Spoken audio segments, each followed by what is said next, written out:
আমার নাম মুরাদ। আমার বাবার নাম কামাল হোসেন। আমার বাড়ি হইল বর্ডারের আগে গাছিরহাট, করিমজান ব্যাপারী বাড়ি। আমাদের ইউনিয়ন হইল 5 নম্বর ইউনিয়ন, 5 নম্বর ওয়ার্ড।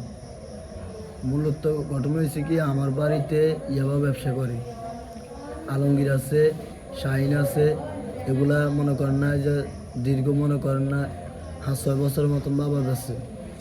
আমরা চাইতেছি যে বাড়িতে এগুলা যেন বিক্রি যেন না হয়। সরকার বলছে যে এগুলা থেকে যেন দূরে থাকে। তা আমি পরশুদিন রাতে আমার বাড়িতে 3টা ফল আইসে, রাইতে 3টা বাজে আসে আমার ঘরের দুয়ার হয় খাই দিছে।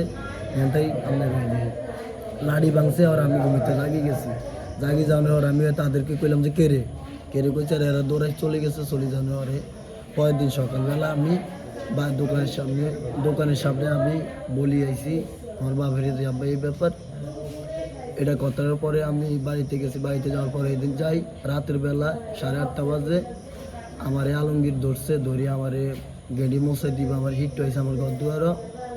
আসার পরে ওই আরব গাড়ি লই আইছে, তার নাম রুবেল। হ্যাঁ আনি মনে করেন আমারে মারধর করব। তো করার পরে আমি এটার আর কিছু বলি নাই। আমি গেছি কই আমার দোকানে গেছি রাতে 8টা বাজে, 8:30 বাজে গেছি। আর আমারে কবিরাজে ধরি আমারে ফিটি ফাটি। কোন কবিরাজ? বিল্লাল কবিরাজ। হ্যাঁ, বিল্লাল কবিরাজে আমারে ধরি। হ্যাঁ, মূলত এর লোক আমার লোক কোনো শত্রুতা মিলাই কথা বুঝছেন।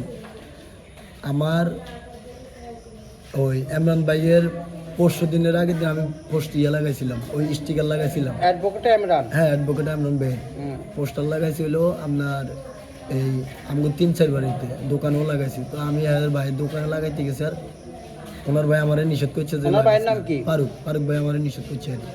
তো নিষেধ করার পরে আমি তারে বললাম ঠিক আছে। এই কথার পর আমি চলে গেছি। এটারে কেন্দ্র করিয়ে উনি আমারে কালকে 8টা বাজে 8:30 বাজে ধরি দোনো ভাই আচ্ছা তবে আমারই ভিড়েছে সর্দারের বেদি। এর ভাই আমার ইচ্ছা মতন লাথি দিছে, ইচ্ছা মতন কেন্দ্র করি। হ্যাঁ, পোস্টার লাগানোর মূলত এই ভেজাল এটা। ও তার লগে আমার লগে কোনো ঝগড়া নাই, জাগরি নাই। তো আপনি বলেন যে আমাকে কেন মারেন? আমি বলছি হ্যাঁ উনি না। এই সময় কি আপনার বাবা উপস্থিত ছিল? হ্যাঁ, আমার বাবা উপস্থিত ছিল। আমার বাবা ডাক দোয়াই দিছে। আমার বাপে ধরতে গেছে আমার জন্য লাড়ি দিবা ইয়েতেছে রোল দি। আমার বাপের থাবর উঠাইছে, এমনকি আমার বাপের ধাক্কা দিছে।